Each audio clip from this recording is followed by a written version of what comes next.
My name is Wyatt Griffin. Today, my topic is the Munich Massacre. Imagine this, 1972 and the world's attention is on Munich, Germany for the Summer Olympics. Amidst the athletic spirit and competition, there's a looming cloud above. Today we will delve into the topic and the events that happened on 1972, September 5th. As someone who enjoys history, I found this event very interesting, especially the global ramifications that occurred afterwards. Due to this, I've done an incredible amount of research through sources like Britannica, History.com, NPR, and New York Times in order to make sure all this is correct. Now I'll delve deeper into the background of this event. Munich was the home city for the Summer Olympics in 1972 because Germany wanted to come back into the world after World War II. They wanted to show their post-war efforts and show how much they've come since then.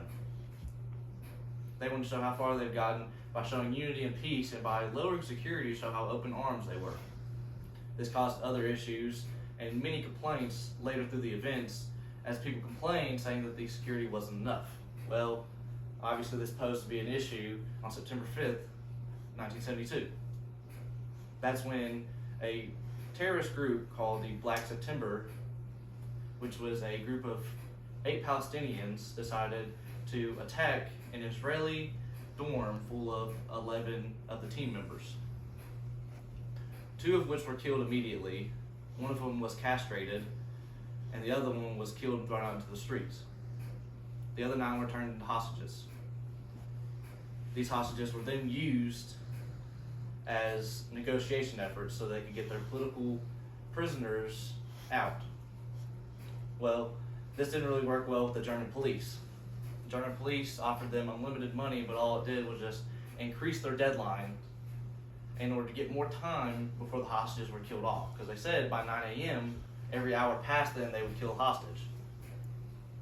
Germans were only able to get them to a NATO air base, offering them 2 Huey helicopters. Once they got there, there were supposed to be sharpshooters on the roof to pick them off, but these sharpshooters didn't have much intelligence and any sort of communications, along with bad equipment and no experience. This non-experience caused them to fire too early, causing a firefight that botched the entire rescue mission. This killed every single of the Israeli hostages, along with 1 cop and 5 of the terrorists. The other 3 that were alive stayed alive and became prisoners. The day afterwards, they ended up having a funeral where 3,000 Olympians were able to join, along with 80,000 spectators, and they were able to watch as the funeral presided. After that, there was an increase of global security all around the world, along with condemnation about terrorism. After that, other issues posed about terrorism and other questions posed, but they continued. After 34 hours, the Olympics continued. The Olympics are supposed to represent peace and unity and friendly competition, but that day, a little bit of hate absolutely ruined that. And the 1972 Munich Massacre shows as a day that it continues to show us that terrorism is a posing threat, even in the supposed to be our most peaceful and united hours.